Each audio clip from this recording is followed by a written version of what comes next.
If you like what you hear in this podcast and want to help us keep the lights on, then you could support us on Ko-fi for as little as a £1 one-off donation. The links are in the episode description. Thanks for your support.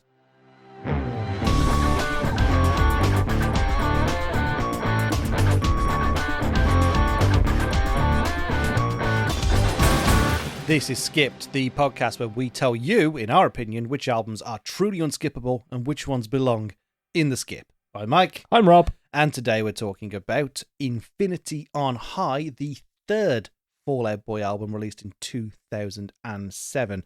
It's a little bit more up our street, this one. It is very much of that emo pop punk.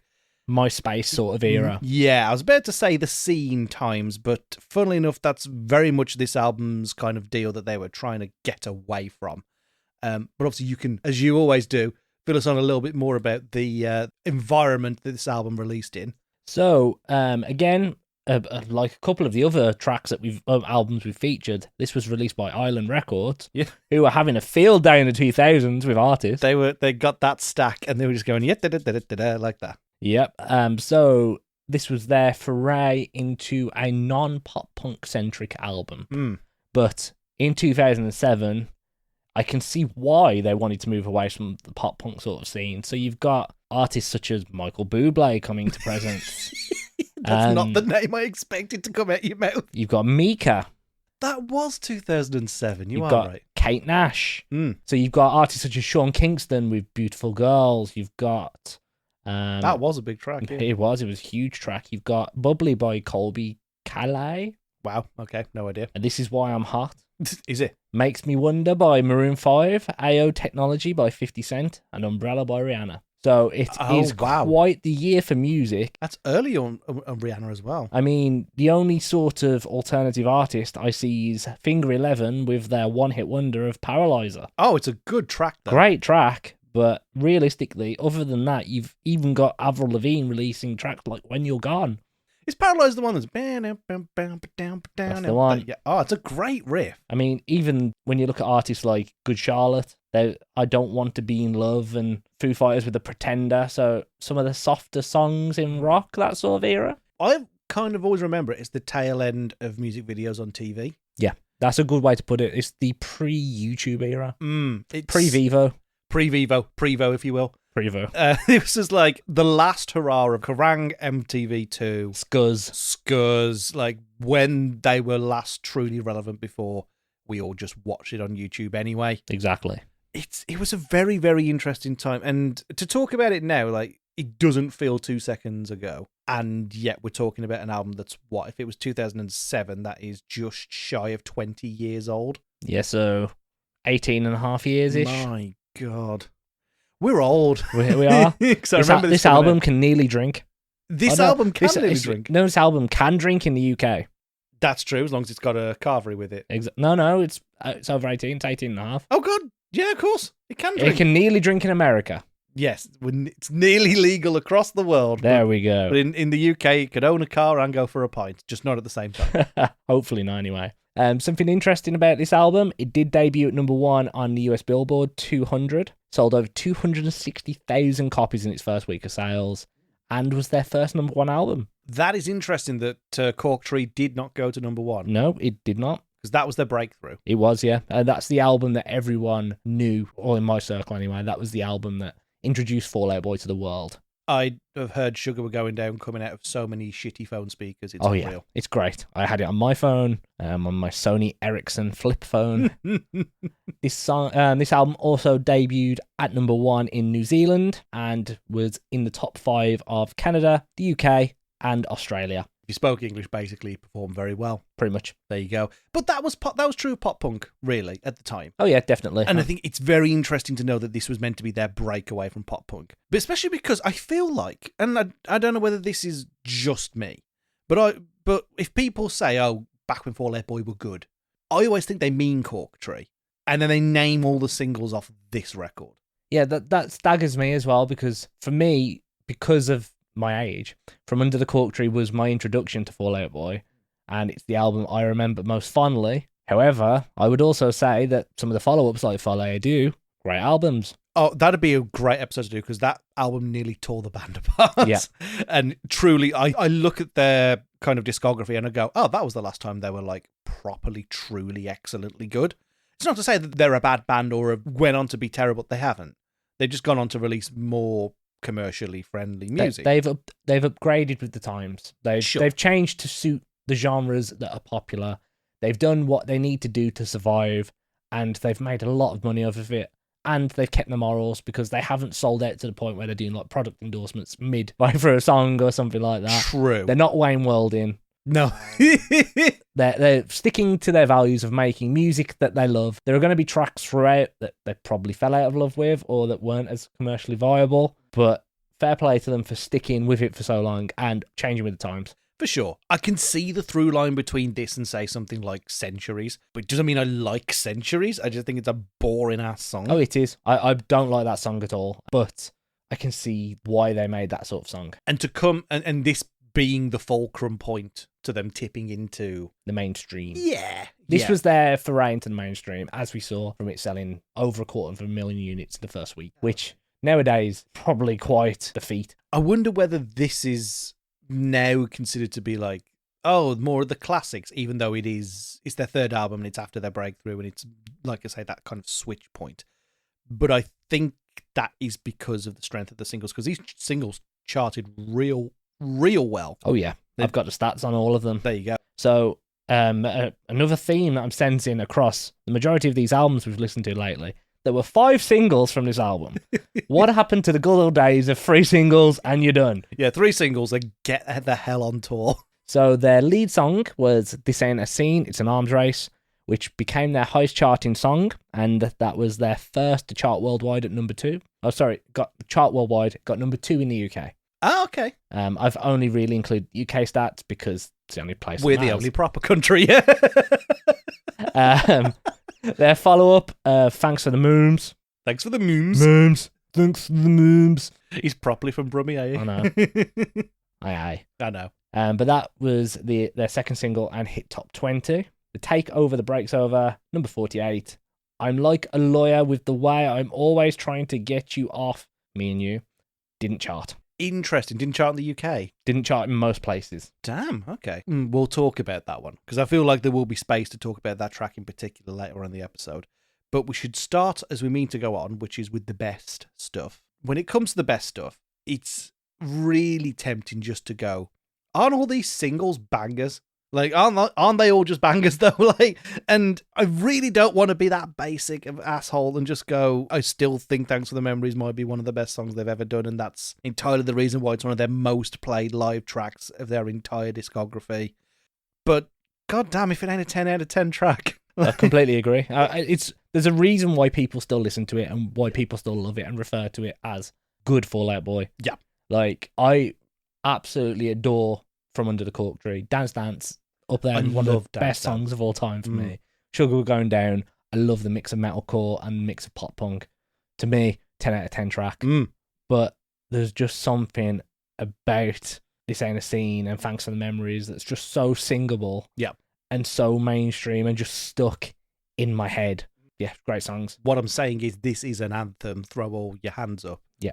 Sing If You With Me. I couldn't remember all the lyrics. Wrong band. I know. But I will say, out of the singles, I think they made a mistake with Like a Lawyer. Shall we talk about that now? Because I don't think it's a bad song, right? I don't think it's single material. No, I completely agree. I feel like this one gets shit on unnecessarily, which I didn't know was true at the time that I wrote it. It just felt more mellow. It's an enjoyable kind of feel-good pop-punk ballad, if you will. Yeah. But it's not the sound you're expecting. No, it's more of an R&B style. Like, it reminds me of really early 2000s R&B, kind of reminiscent of Maroon 5. That well-known R&B artist, Maroon 5. No, but it takes elements from different bands around the world and kind of melds them into one sound. And it's very much out from what Fall Out Boy are known for. I mean, I love the song. I think it's one of their strongest songs on the album. And I know people do dump on it a lot, but I don't think it's a single. I think it's just better as a general album release. I tend to agree. Here's a question, right? What do you think that song's about? I couldn't tell you. Do you think it's like a ballady love songy kind of thing going on there? It could be, but it could also be something very odd. I mean, this is the era of Fall Out Boy and Panic at the Disco fighting to get as many physical words into a sentence as physically possible. Yeah, but I've got this thing playing on Spotify and I want to skip a track and it's literally like a fucking essay scrolling across the screen. It's like that bit in The Simpsons where Sideshow Mel's like, he crammed too many case hounds into a punchline. This is that precise era for this. But interesting to know, the song's about a lot of things. If I'm reading into it, there's a lot going on here. There's a lot of kind of mixed memories. We know Pete Wentz is a good songwriter. It's kind of undeniable. It might interest you to know, I think the chorus is about Mikey Way. What? Genuinely, I look up the lyrics on Genius before I start the show, so I just have a quick look to see if there's any artist annotation. Because I find the artist annotations so interesting because they don't outright tell you what they're writing about, but they give you a flavour of the mood. And this isn't an artist annotation, but there is a fan annotation for the... it's something about brown eyes and the If I Woke Up Next to You element from the chorus. Apparently, at some point, there was a Fall Out Boy and MCR touring era. And apparently, Pete Wentz and Mikey Way shared like a trailer or a caravan or something, I don't know. And apparently, there is a genuine acknowledgement that Pete Wentz, although not a homosexual man, does think that Mikey Way has beautiful eyes.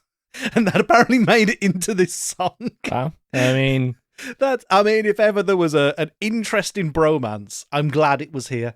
I like that. I really like that annotation. Thanks, Genius. Thanks, Genius. I get why people don't love it, though. There's not as much energy in this as there are in the other singles, and like especially Thanks for the Memories. There's so much going on in that song. I think for this, it was more of a test of what Patrick Stump's vocal range could do. Like, it's a really well put together song, and I genuinely do enjoy it. I think it's, as I say, one of the stronger tracks, but there's just something about it that I think isn't a commercial song. It's just a bit lackluster compared to the rest of the releases. So, like, mainly the other singles that actually charted. So, Thanks for the Memories, Take Over the Breaks Over, although it charted lower. I mean, literally, you've got Take Over the Breaks Over straight into this scene. And the only notes I've made, because what else needs to be said about this song? They are classics. They are straight bangers. No notes. 10 out of 10. It's the band at its absolute strongest. It would be redundant to try and explain why it's good. But in the case of Thanks for the Memories, I feel like I have to do that, right? I just want to talk a little bit more about it, because it's so easily... There's some great lyrics in this album, right? And I still think Thanks for the Memories is the best written track on the album. It is seemingly, as far as I can tell from my analysis, a song that is simultaneously about rose-tinted glasses of days gone by, the uncertainty of the future, a crippling sense of FOMO, and all at the same time total emotional numbness towards the future. And to get all of that in what I would say is an absolute emo club classic banger, something that comes on at Planet and sets the room on fire, is so impressive.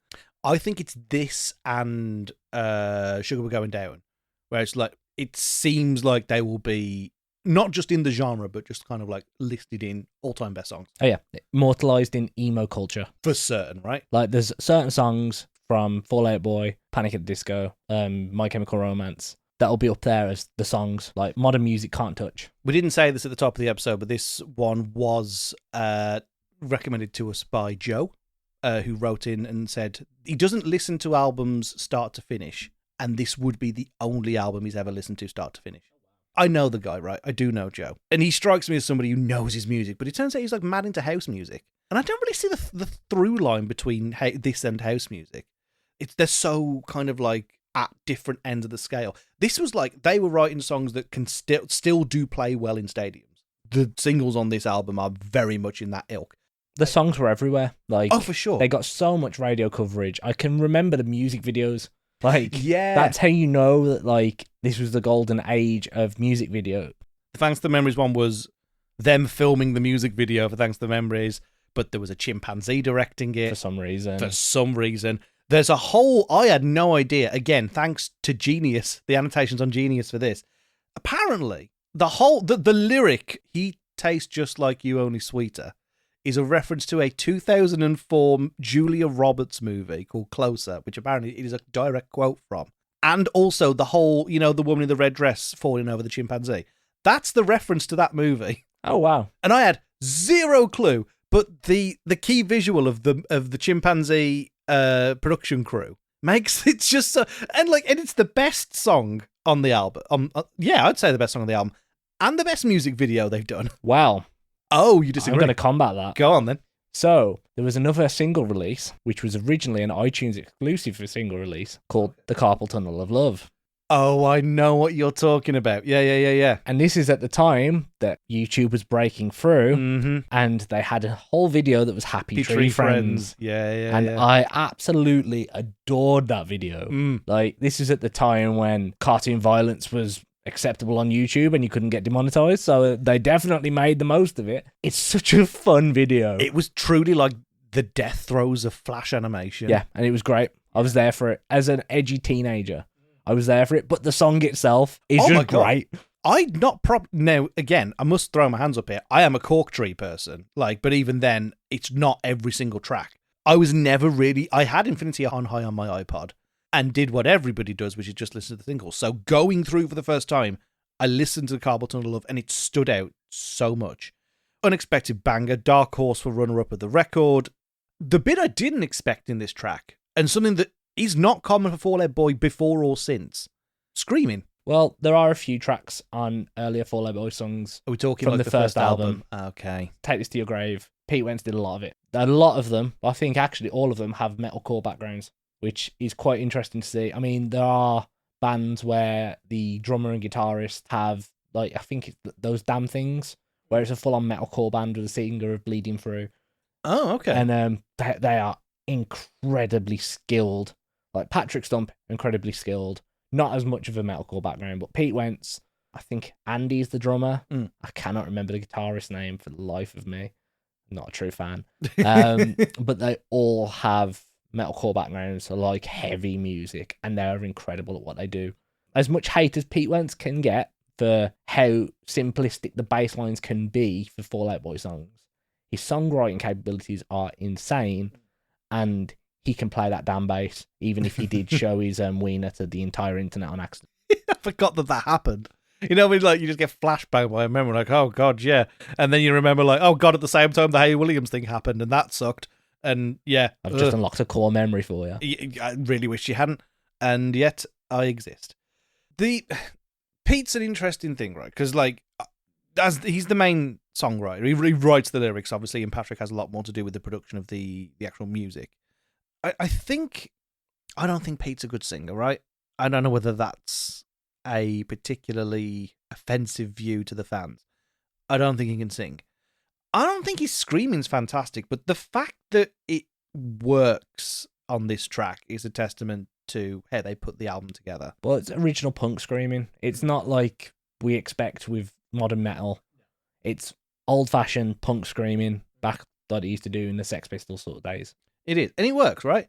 It does play a little bit like, and again, lyrically, because it's this rejection of pop punk and the scene, as they talk about in this inner scene. And I think at the start, the what you call it, that little verse that the title, not the title, right? Thriller. Yeah, the Jay-Z bit. Yeah. And it's all about basically fuck your scene, fuck you, we don't care, we're doing what we want. And there's that theme kind of running over there, which really works. But you pick it up in Carpal Tunnel of Love, and it's like, what I heard was, we're sick of you disgusting scene teenagers fawning over Sugar We're Going Down. And it's weird because that's it continued to be their target demographic for this album and every other album they made. Well, that's the thing with the sort of emo scene generation. It was all about disobedience. So if you listen to an album that tells you not to like the album, it makes you like the album even more. Yeah, precisely. I don't know whether that's actually genius level or just... I think there's a lot of a big theme of disconnect in this album kind of running through. As it turns out, it is true. Pete Wentz was on a lot of fucking pills at the time. Overdosed at one point on something called, what was it? Not Advil. Ativan?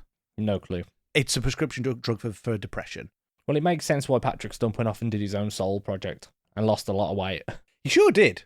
You should, like, you look at the photo, again, on Wikipedia, the photos of the tour for this, Patrick, is exactly how you remember him from those early videos. And then they come back kind of like American Psycho time, and he looks completely different. He had a mass glow up. Sure did. And at least he's grown the sideburns back again. Sideburns are so iconic. They are. The red trucker cap. The red trucker cap, the sideburns, like he's just walked off stage. Guitar. Yeah. He looks Beautiful. like the lost member of Real Big Fish.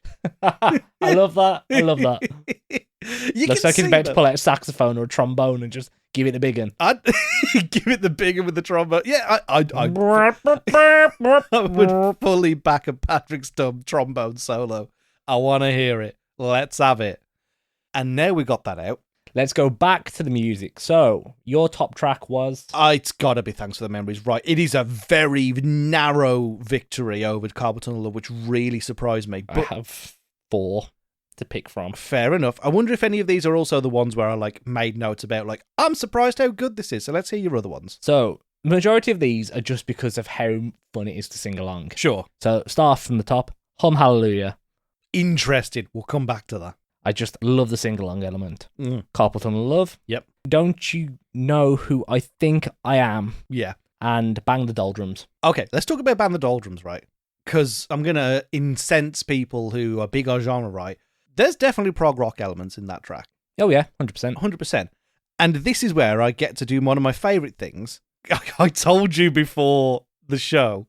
Again, we do a little bit of a warm-up just to get into the mood for the show. And I told you... is this your fun fact? This is my fun fact. At some point during today's recording session, I was going to tell you about a song that was meant to be on a soundtrack.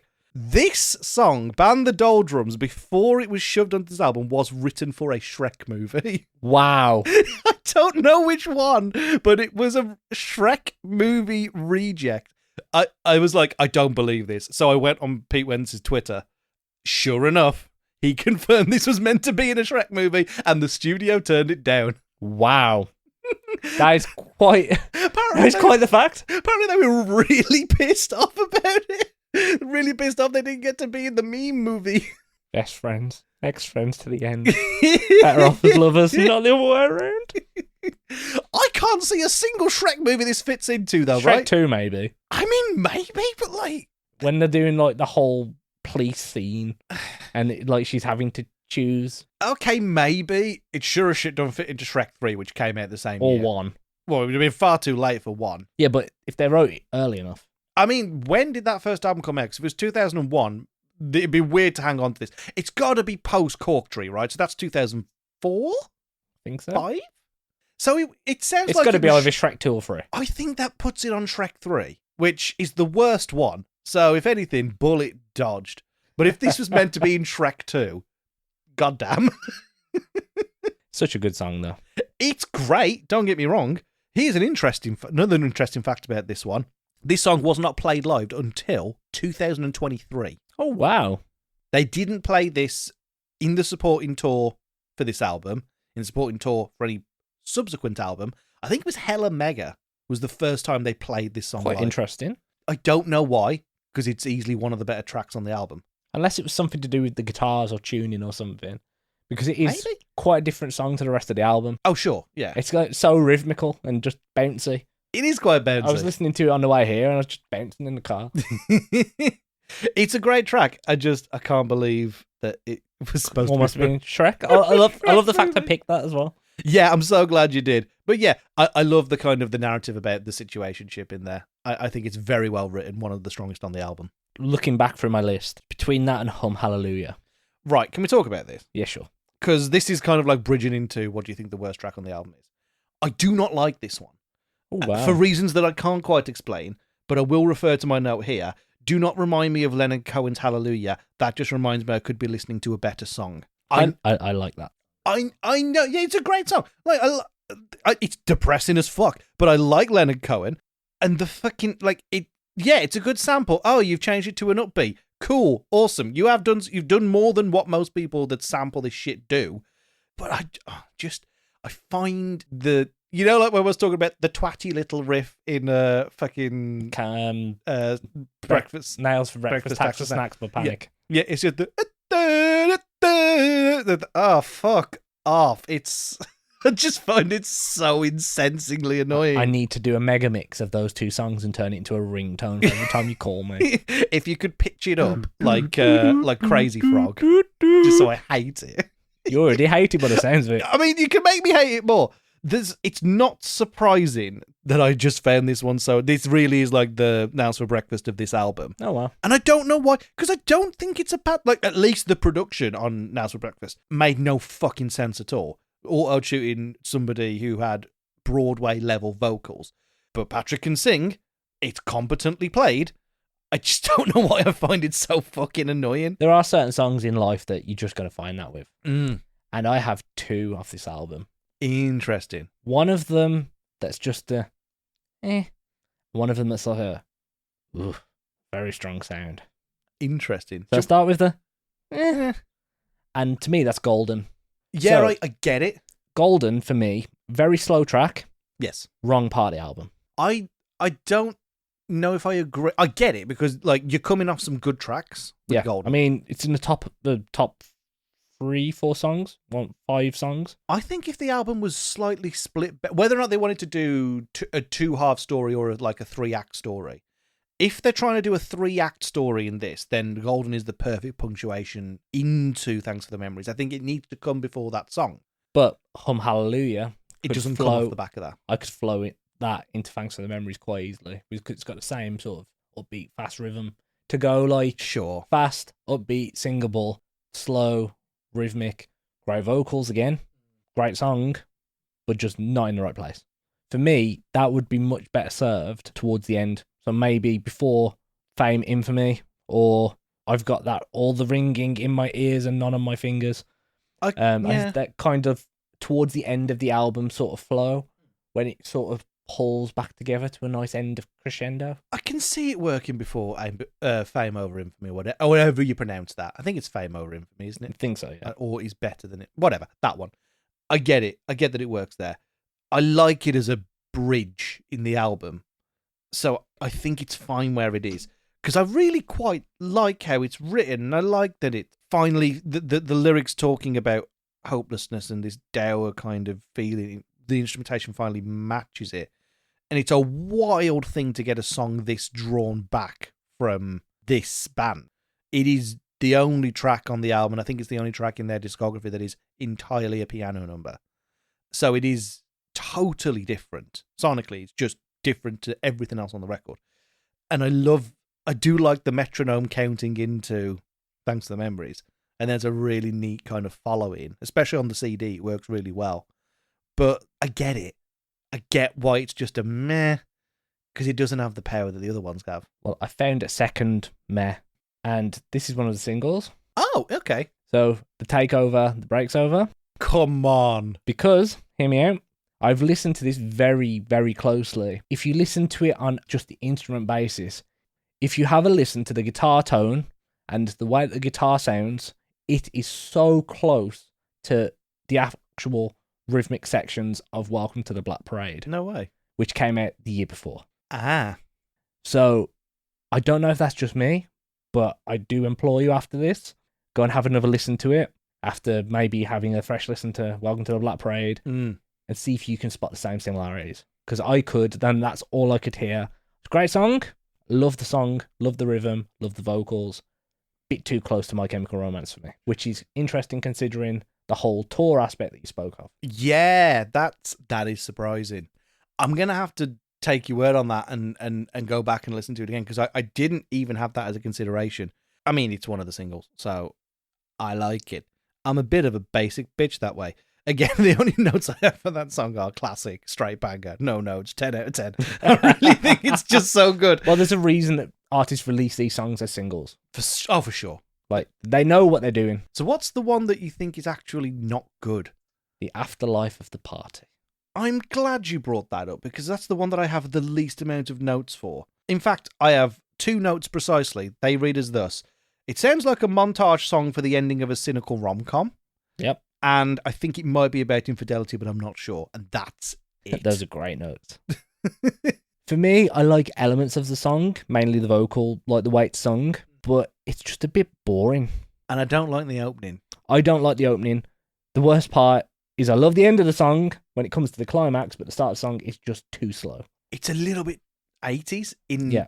in a derogatory way, not in like a Billy Idol, Bon Jovi, cool 80s stuff, in like a bit like a Love My Way kind of, you just turned on Emotion FM in Vice City kind of way. It's not the kind of thing I'm into. It's not the thing I want to hear on the album.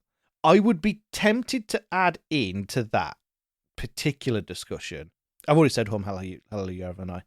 I mean, I was tempted to say I'm Like a Lawyer in here, but I honestly think that people do shit on it unnecessarily. So I don't think I want to put it in the worst section. What I will say is that at 14 tracks, it's a bog standard album length, right? I don't know whether you need all 14 here.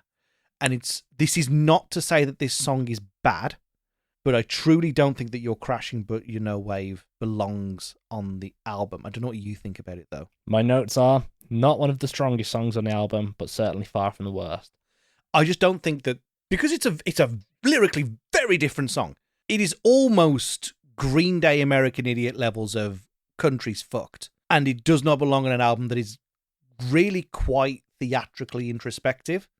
It doesn't belong alongside emotions of feeling emotionally detached whilst also hurtling towards a future with kind of like rock star bravado. It doesn't match. It's very political. And it just doesn't feel like it comes from the same record. But I don't know whether this would work before this. So whether or not they were holding on to this song from like Cork Tree or Take It to Your Grave, I don't know. But I think it fits the writing style of those records better. It feels angrier.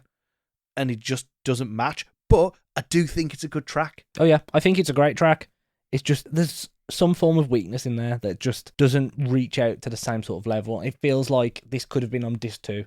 Yeah. Oh, yeah. Oh, that was we should have said that at the top. So we're only looking at tracks 1 through 14, which is the only ones that came out in every market. In the UK, we got an additional track, which I've purposefully not listened to so it doesn't sway my feelings. Same. Which is, it's an acronym, but I think it stands for something like gay is not a synonym for shitty, I think. I think that's what the title of that track is. It was a bonus track in the UK and some other territories, but in a key thing, it was not released on the American record. So the album ended at track 14, so that's all we're considering today. So, speaking of considering, let's come to our evaluation. Do we think this is unskippable or for the skip? I'm coming to you first, because I'm going to be real with you. For the first time, I am stumped. I do not know. Could you say you're Patrick? I could say I'm Patrick right now. So if you can, just kind of Wentz me in the right direction. Wow. Sorry. You Wentz there. Fucking prick. Stole your joke. In a reverse. And you improved it, which I hate. So, this was my proper foray into Fall Out Boy when I was young. I loved some tracks from Under the Cork Tree, but I had no money to buy them. I didn't want to use LimeWire because I was scared of infecting the family computer. So I got somebody to download this album for me and put it on my iPod. Great album. It's going in the skip. Interesting. I cannot get past the afterlife of the party. It was nearly golden. I've got highlighted amber in my notes, which means it's on the cusp. But I've highlighted the afterlife of the party as red. So you would just never listen to that track again? I tend to base a lot of my decisions on what I listen to, on whether I'd listen to it socially, whenever I'd listen to it on a run. I couldn't do this on either of them. Anytime I have it on, I skip it. And that's the whole point of this podcast. If at any point you listen to an album and you skip a song, it instantly has to go in the skip. It doesn't matter how good it is. It doesn't matter how good it is, how many of the songs are highlighted green. I have 7 songs highlighted green. Half an album in contention for top song.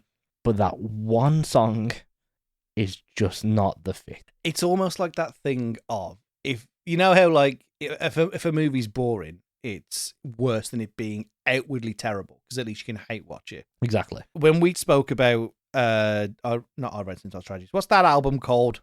Help me out here. A Fever You Can't Sweat Out. Thank you. When we talked about Fever, like I hated that song so much that actually I kind of do want to listen to it again just to remind myself how much I hate it. But I'm with you. I think I just think the album's too long. I think there is a fantastic 11-track album here. I think You're Crashing But You Know Wave doesn't need to be here, even though it's fantastic. I think Afterlife of the Party truly is just the epitome of mid. It's not good. And I would probably drop Hum Hallelujah, although I know that is entirely personal. I just think it's annoying. So that is 3 strikes. And I was on the cusp. I was willing to give it the unskippable mark because I think the singles are so strong. I mean, Carpal Tunnel and Bang the Doldrums are and Fame over Infamy. We didn't even talk about it. I mean, if anything sounded like MCR, I thought it was that one. Well, that one I've got listed as sounding too similar to one of their former songs called, and I quote, "I slept with someone in Fall Out Boy and all I got was this stupid song written about me." Right, okay. It's very reminiscent of that song from Under the Cork Tree. And It feels like it's a recycled song. But I didn't mind it because it was a new telling. It's not a bad thing if it's not a bad telling. It's just if it fits into this record, which I thought it did. I think putting it after Bang the Drums makes it fit more. Yeah. But then you still get You're Crashing But You Know Way after that, and then the Afterlife before it. And I'm like, you are sandwiching like a fantastic 3 or 4 song run in between some real mid stuff. 14 tracks was too long for this. Completely agree. So I think, I have to go with the consensus. If one of us doesn't think it's unskippable, it's not unskippable. I've talked about plenty of problems with it that I didn't have on other records. It goes in the skip. Unfortunate because, once again, great album and something I've genuinely enjoyed listening to. But there's just that one song. Yeah. It's just too much for me. This is it. And it's not to say don't go and listen to it. It's just to say you do not need to waste your time listening to the whole thing. You can pick out the songs that we've talked about. And maybe you will find one that kind of connects with you better. Maybe it's Hum Hallelujah and you're an idiot. This is the first album, I think, that we've collectively listened to that we've both had very fond memories of. Sure. Like, you'd never listen to the Panic one. Nope. I'd never listened to We Are Scientists in its entirety, as much as you had done. Mm. And neither of us had listened to some of the other albums that we've reviewed. This is the first one. It hits hard. Yeah, it sucks, right? It really does. It hurts to put it in the skip. But unfortunately... It's got great company. Blonde's supposed to be a great album. But going from that, I have a track of the week. You do. This one is currently on my t-shirt I'm wearing while recording this. Oh. So my track of the week is Blindsided by Bill Murray. Well, you really blindsided me with that pick. Hey. Just really amazing. The composition of the song is just incredible. Mm. You would not believe that the singer of this band was a former crabcore guitarist. You would not expect soulful sax in the middle of a metalcore song. You would not expect a country guitarist to be able to play metal. It's just a culmination of so many different elements. And I can tell that I'm onto a winner with this song because Mike was unaware of this band. I sent him a few songs and he became as obsessed with them as I did. And we went to see them about 2 months after I sent them to him. Yep. So it was you sent me the link to American Motorsport. No, you sent me the link to Better Hell. Better Hell and All Gas No Brakes. Yeah. And then off the back of you sent me that in the November, and by the time Spotify Wrap came out, it was my top listened to album of the year and artist. So that was something else. We've seen them live. They're fucking great. No one's ever going to ask for us to review American Motorsports, but it's an unskippable album. Completely. No one's going to... You get another one for free this week. It's unskippable. Go and listen to American Motorsports. My God, he's got a new one coming out soon. I can't wait. It's going to be great. Blindsided. Literally, if you could just name any track off that album and go, yeah, banger. Incredible. Yeah, 100%. What a good pick. I feel slightly better now. That's good. So, thank you very much for listening to this one. And apologies to Joe, whose album did not make it into the Unskippable Wall of Fame. But if you've got a suggestion for albums that we should listen to decide whether they are truly unskippable or belong in a skip, you can send them to skippedpod@gmail.com. That's SKIPD. You drop that E. pod@gmail.com. And thank you very much for listening to this episode. And we will see you in the next one. Bye, everybody. Bye.